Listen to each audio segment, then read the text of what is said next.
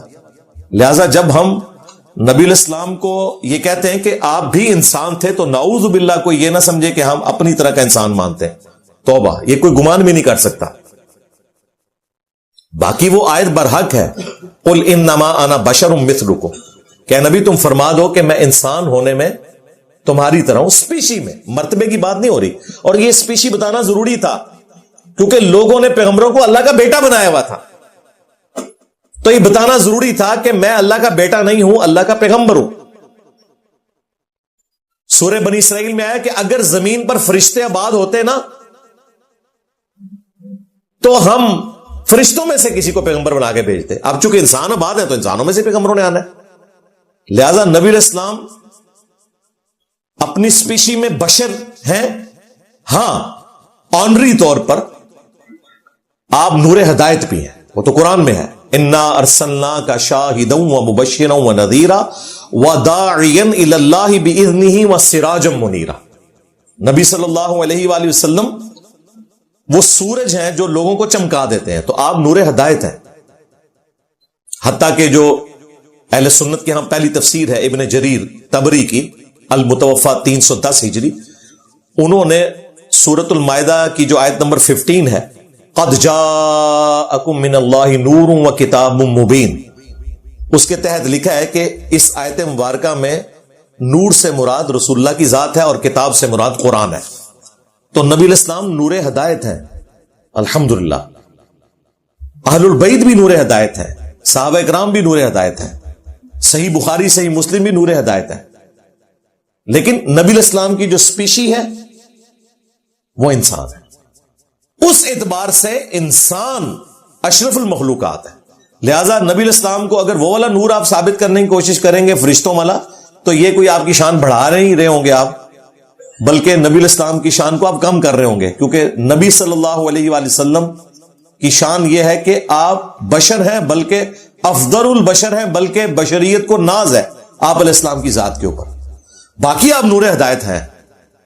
وہ مسند احمد میں حدیث موجود ہے, جامع ترمذی میں موجود ہے, دلائل النبوہ کے اندر موجود ہے, مشکات میں موجود ہے. نبی الاسلام نے کہا میں اللہ کے ہاں خاتم النبیین اس وقت بھی لکھا ہوا تھا جب آدم علیہ السلام ابھی مٹی اور پانی کے درمیان تھے, ابھی پیدا نہیں ہوئے تھے. اللہ کے علم میں اس وقت بھی آخری نبی تھا. میں دعائے ابراہیم ہوں, میں عیسیٰ کی بشارت ہوں, اور میں اپنی ماں کو وہ خواب ہوں جو انہوں نے میری پیدائش کے وقت دیکھا کہ ان کے لیے شام کے محلات بھی روشن ہو گئے. یعنی نبی الاسلام کی والدہ سیدہ آمنہ سلام اللہ علیہا کو یہ خواب دکھایا گیا تھا کہ آپ سے جو بچہ پیدا ہوگا بالآخر اس کی حکومت رومن امپائر کو بھی سپرسیڈ کر جائے گی. تو نبی الاسلام نور ہدایت ہے, آپ ہماری طرح کے انسان نہیں ہیں, یہ ذہن میں رکھیے گا.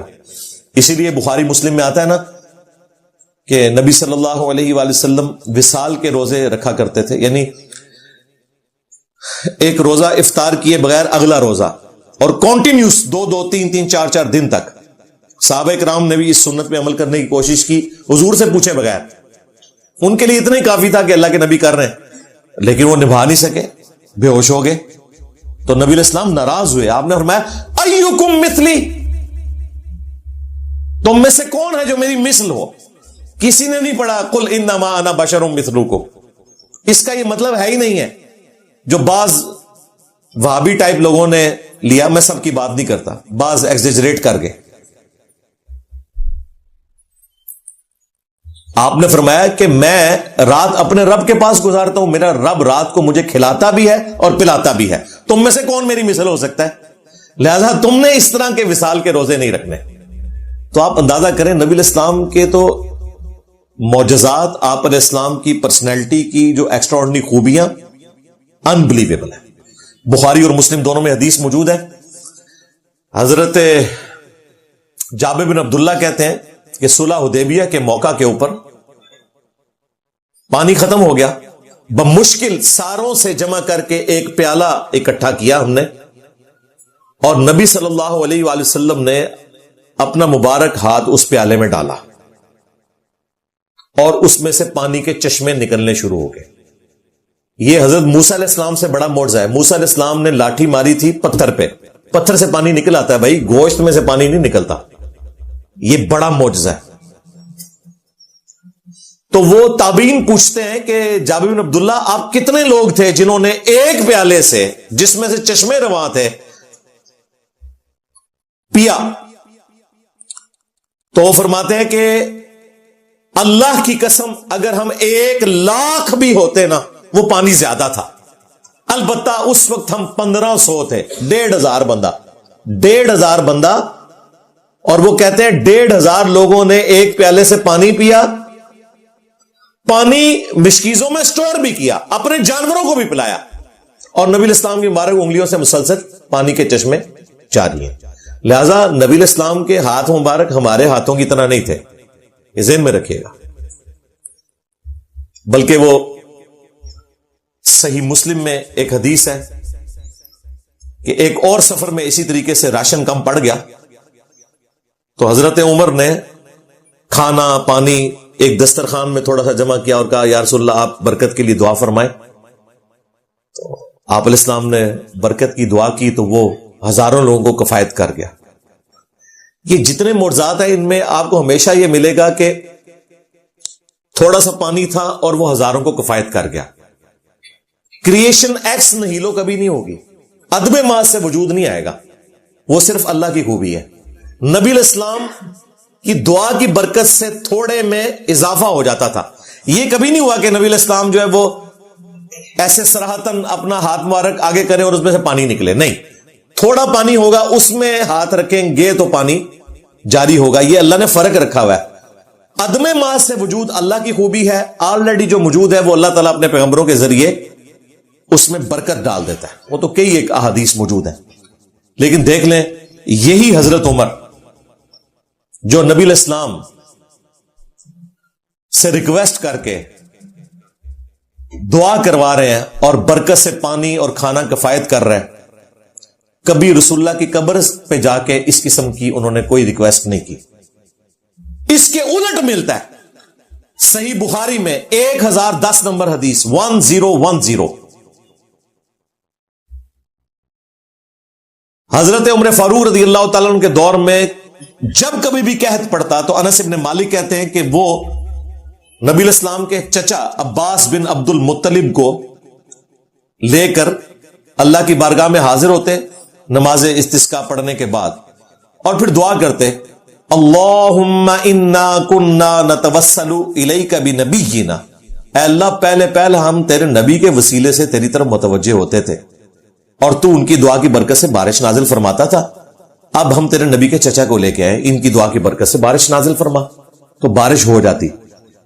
کیا حضرت عمر رسول اللہ کی وفات کے بعد نبی صلی اللہ علیہ وآلہ وسلم کی اللہ کے حضور بزرگی کے قائل نہیں تھے؟ ہمارے نزدیک تو وفات کے بعد نبی علیہ السلام کا مقام اور بڑھ گیا. وَلَلْآخِرَةُ خَيْرٌ لَكَ مِنَ الْأُولَى, اے نبی تمہارا ہر آنے والا لمحہ گزرے ہوئے سے بہتر ہے. آج کی ڈیٹ میں جو نبی علیہ السلام کی حیات النبی والی زندگی ہے قبر مبارک میں, برزخی آخرت کی زندگی, وہ اس زندگی سے افضل ہے جو آپ دنیا میں گزار کے گئے ہیں. اور قیامت کے دن کی زندگی اس زندگی سے افضل ہوگی, اور جنت کی زندگی قیامت کے دن کی زندگی سے افضل ہوگی. آپ کے تو مراتب دن بدن بڑھتے جا رہے ہیں. آپ صلی اللہ علیہ وآلہ وسلم کے مرتبے کو اللہ تعالیٰ نے دن بدن عروج ہی دیا ہے, لیکن صحابہ کرام کو پتا تھا کہ اب ہماری نبی علیہ السلام کے ساتھ اس طرح کی کمیونیکیشن نہیں ہو سکتی, آپ اللہ کی جنتوں میں.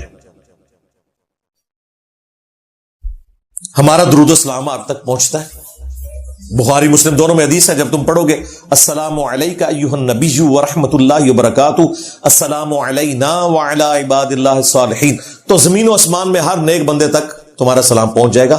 ہم یہاں جب پڑھتے ہیں نا السلام علیکہ ایھا النبی, تو ہمارا سلام ہمارے نبی تک پہنچ رہا ہے. یہ ہم کو سٹوری نہیں ہے, یہ جو دیوبندیوں نے اور وہابی اہل حدیثوں نے مشہور کر دیا یہ شب معراج کی گفتگو ہے, جھوٹ. یہ نبی صلی اللہ علیہ وآلہ وسلم نے صحیح بخاری اور مسلم میں خود تشہد قرآن کی صورتوں کی طرح تعلیم فرمایا. ابن عباس کہتے ہیں اور ابن مسعود کہتے ہیں میرا تو ہاتھ دونوں ہاتھوں میں لے کے نبی علیہ السلام نے مجھے سکھایا تھا التحیات للہ والصلوات والطیبات, السلام علیکہ ایھا النبی ورحمۃ اللہ وبرکاتہ. تو یہ کوئی سٹوری نہیں ہے, یہ ہم واقعی پڑھتے ہیں. السلام علیکہ یا نبی اللہ اور السلام علیکہ ایھا النبی یہ ایک ہی سیغے ہیں. ہم یا رسول اللہ کے قائل ہیں, لبیک یا رسول اللہ بھی کہے, یہ ہمارا عقیدہ ہے. ہماری تو نماز ہی مکمل نہیں ہوتی جب تک ہم السلام علیکہ ایھا النبی یا السلام علیکہ یا نبی اللہ نہ پڑھ لیں. یہ ہماری ایمان کا حصہ ہے, ہماری نماز کا حصہ ہے. قبر رسول پہ تو الگ سے ایک پروٹوکول ہے نا, 4 کتابوں میں آیا, الموطا امام مالک میں, فضل الصلاۃ علی النبی میں, المصنف ابن ابی شیبہ میں اور سنن کبریٰ البیہقی میں, کہ عبداللہ ابن عمر رضی اللہ تعالیٰ عنہما جب کبھی بھی مدینہ شریف سے سفر کے لیے نکلتے یا مدینہ شریف واپس آتے تو مسجد نبوی میں 2 نفل ادا کرتے، اس کے بعد قبر رسول پر آ کر عرض کرتے السلام علیکہ یا رسول اللہ. پھر حضرت ابوبکر کی قبر پہ السلام علیکہ یا ابا بکر، اور پھر حضرت عمر کی قبر پہ السلام علیکہ یا عمر، اور ایک روایت میں السلام علیکہ یا ابتا، اے میرے باپ آپ پر سلام ہو. تو یا رسول اللہ کے ہم قائل ہیں، الحمدللہ ہم ہی تو قائل ہیں. یہ کہنا کہ یہ یا رسول اللہ سے چڑھتے ہیں، استغفر اللہ. ہم جس دن چڑھے کہ ہمیں گمان بھی ہے تو ہم اپنے آپ کو مسلمان بھی تصور نہ کریں، خود بخود ڈاکٹرن بنا کے ہماری طرف تھوپنا شروع کر دیتے ہیں. ہمیں یہ اختلاف ہے کہ جو صحابہ کرام علیہم رضوان اپنی مبارک آنکھوں سے نبی الاسلام کے معجزات دیکھ چکے تھے، وہ قبر رسول پہ جا کے آپ سے نہیں مانگتے تھے، بلکہ نبی الاسلام کی وفات کے بعد ان کے چچا سے دعا کروا رہے ہیں. حضرت عمر انا کننا نتوسل الیک بنبینا، اور سیدنا عمر امت کو عقیدہ بتا رہے ہیں کہ صحیح وسیلہ شخصی یہ ہے کہ جو شخص دنیا میں موجود ہے اس سے جا کر دعا کروانا. لیکن یہ کہتے ہیں جی قبر سے جا کے مانگو.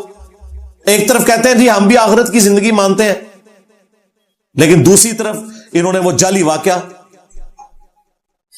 شیخ احمد رفاعی کا مشہور کیا ہوا ہے، جو شیخ زکریا کاندلوی دیوبندی تبلیغی جماعت والے نے بھی لکھا فضائل حج میں، اور باپا جانی نے فضان سنت میں، اور مفتی تقی عثمانی صاحب نے درس حدیث میں وہ واقعہ سنایا ہوا ہے. تو مورخین نے لکھا ہے کہ جو ہی یہ شعر پڑھے تو روضہ اقدس میں سے نبی کریم سرور دو عالم صلی اللہ علیہ وسلم کا دست مبارک ظاہر ہوا، اور ہزاروں انسانوں نے یہ نظارہ کیا کہ دست مبارک ظاہر ہوا.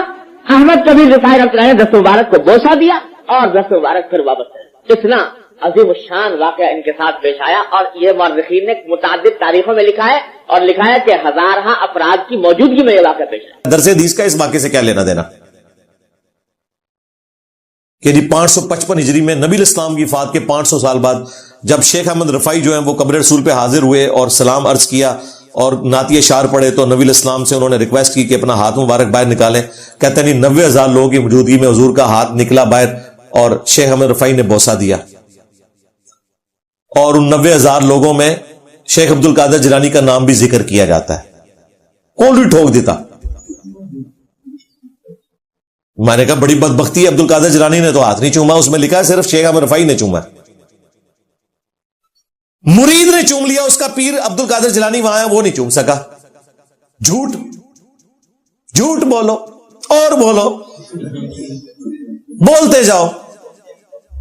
یہ مبارک ہاتھ سیدہ فاطمہ کے لیے نہیں نکلا، ہاں یہ مبارک ہاتھ سیدہ عائشہ کے لیے نہیں نکلا جب وہ جنگ جمل کے لیے روانہ ہوئی. ہاں یہ مبارک ہاتھ اس وقت نہیں نکلا جب سقیفہ بنی ساعدہ ہو رہا تھا اور خلافت کے حوالے سے صحابہ کرام میں اختلاف ہو گیا اور 6 مہینے تک حضرت علی ناراض رہے. کسی کو وہم بھی نہیں آیا کہ جا کے قبر رسول سے فیصلہ کروا لے. یہ ایکسٹراپولیٹ کرتے ہیں نا آیات کو، جی قرآن میں آیا وَلَوْ أَنَّهُمْ إِذْ ظَلَمُوا أَنفُسَهُمْ جَاءُوكَ، سورہ النساء کی آیت نمبر 64، کہ جب اپنی جانوں پر ظلم کر لو تو نبی کی بارگاہ میں حاضر ہو، پھر نبی الاسلام بھی تمہارے لیے شفاعت کرے. وہ کہتے ہیں آج کی ڈیٹ میں تو پھر ہمیں قبر رسول پہ ہی جانا پڑے گا نا.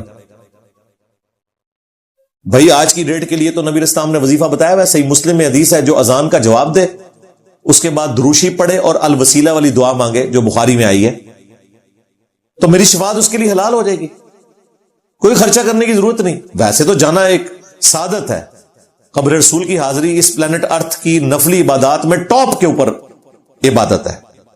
جو لوگ مدینہ شریف رہتے ہیں وہ روزانہ حاضری دیں، اس میں تو کوئی شک نہیں ہے. لیکن نبی الاسلام غریبوں کے بھی پیغمبر ہیں، انہوں نے ہر شخص کے لیے وظیفہ بتا دیا. تو اس طرح اگر آپ ایکسٹراپولیٹ کریں گے تو بھائی صحابہ کرام نے قبر رسول سے جا کے کیوں نہیں اپنے فیصلے کروائے؟ اگر ایکسٹراپولیٹ کرو گے نا آیات کو اس طریقے سے، تو یہ تو 64 نمبر آیت ہے نا، 65 نمبر آیت ہے، اے نبی مجھے تیرے رب ہونے کی قسم یہ اس وقت تک مؤمن ہی نہیں ہو سکتے جب تک کہ اپنے ہر فیصلے میں تمہیں حاکم نہ مان لیں. تو صحابہ کرام کا کام تھا بقول تمہارے کہ اس آیت کو ایکسٹراپولیٹ کرتے، اور جب خلافت کا اختلاف ہوا تو بجائے سقیفہ بنی ساعدہ کا فیصلہ ہوتا قبر رسول سے جا کے فیصلہ کرواتے کہ جی قرآن میں آیا، اور اس کے بعد کوئی عدالت قائم نہیں ہونی چاہیے تھی. نبی علیہ السلام سے ہی فیصلے کروایا کرتے. اس کے جواب میں کیا کہیں گے؟ نہیں بھائی یہ تو اس وقت تھا جب نبی علیہ السلام دنیا میں موجود تھے. بس سمجھ آ گئی؟ کیونکہ انہیں پتا اب اس طرح فیصلے نہیں ہو سکتے, اب قرآن و سنت سے فیصلہ ہوگا. اسی طریقے سے وَلَوْ أَنَّهُمْ إِذْ ظَلَمُوا أَنفُسَهُمْ جَاءُوكَ, بالکل رسول اللہ کے پاس ہی حاضر ہوں گے جب نبی علیہ السلام سامنے موجود ہوں گے.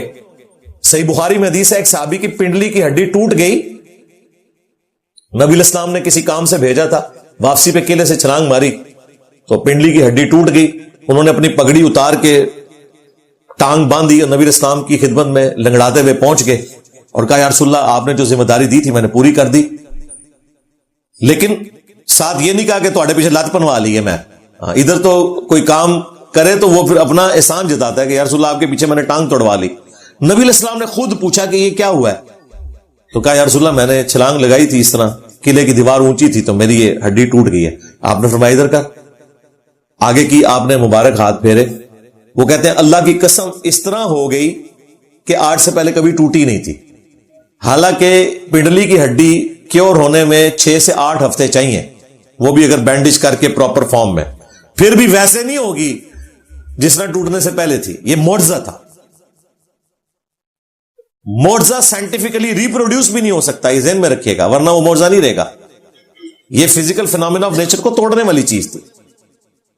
لیکن نبی علیہ السلام کی وفات کے بعد کئی صحابہ جو ہیں جنگوں میں ان کے ہاتھ کٹ گئے, کئی لوگوں کی آنکھیں زخمی ہو گئیں. کبھی کوئی قبر رسول پہ حاضر ہوا ہے آنکھ لے کے یا رسول اللہ یہ آنکھ میری ٹھیک کر دے؟ تو یہ ایکسٹراپولیٹ کیوں کرتے ہیں؟ نبی علیہ السلام کے معجزات مبارک زندگی سے اٹھاتے ہیں, انہیں ایکسٹراپولیٹ کر کے وفات کے بعد فٹ کرتے ہیں. اگر وفات کے بعد اس طریقے سے فٹ کرنے پھر تو اس طرح کی کئی مثالیں موجود ہیں, وہ آپ کو کرنی پڑیں گی. انہیں بھی پتا کہ ایسا نہیں ہوتا, ایسا تو نہیں ہوگا, تو غلط کر رہے ہیں, دھوکہ دے رہے ہیں. پھر الٹا کہتے ہیں جی آپ نبی الاسلام کو نہیں مانتے, ان کی شان کو نہیں مانتے. تو کیا حضرت ابو بکر اور حضرت علی رسول اللہ کی شان کو نہیں مانتے تھے کہ انہوں نے فیصلہ نہیں کروایا جا کے قبر رسول پہ؟ نال چھٹی ہو جائے گی, پھکا ہے ناستے اینٹی وینم. اور پھر ان کے پاس ایک جعلی روایت, اتنی ڈٹائی کے ساتھ جھوٹ بولتے ہیں, ایک جعلی روایت پیش کرتے ہیں جو حافظ ابن کثیر نے تفسیر ابن کثیر میں بھی نقل کی, سورۃ النساء کی آیت نمبر 64 کے کانٹیکسٹ میں, اور اپنی تاریخ کے اندر بھی البدایہ والنہایہ کے اندر بھی نقل کی. جعلی روایت ہے, اگرچہ اس میں انہوں نے اس کی سند کو صحیح کہا ہے تاریخ ابن کثیر کے اندر, لیکن کسی ایک شخص کے ماننے پہ جو کہ 8ویں صدی کا محدث ہے, ہم اصول محدثین سے تو نہیں ہٹ سکتے. صحیح مسلم کے مقدمے میں لکھا ہوا ہے کہ مدلس کی عن والی روایت سما کی تصریح کے بغیر ضعیف تصور ہوگی, یہ اصول ہے. اور اس میں آمش مدلس ہے, اور آمش وہ مدلس ہے جو ضعیف راویوں سے بھی تدلیس کرتا ہے. یعنی سب سے آپ سمجھ لیں سخت ترین درجہ جو تدلیس کا ہوتا ہے نا, اس کے اندر مبتلا ہے آمش.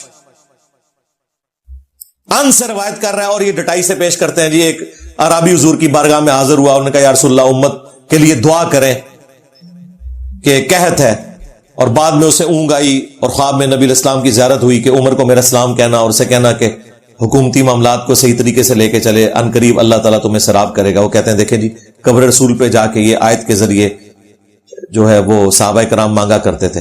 اچھا ان کو یہ پتا ہے, ان کو حضرت عمر کا اپنا عمل نہیں پتا جو بخاری میں نے بیان کیا, انا کننا نتوسل الیک بنبینا, اے اللہ پہلے تیرے نبی کے وسیلے سے تیری طرف متوجہ ہوتے تھے, ان کی دعا کی برکت سے تو بارش نازل فرماتا تھا.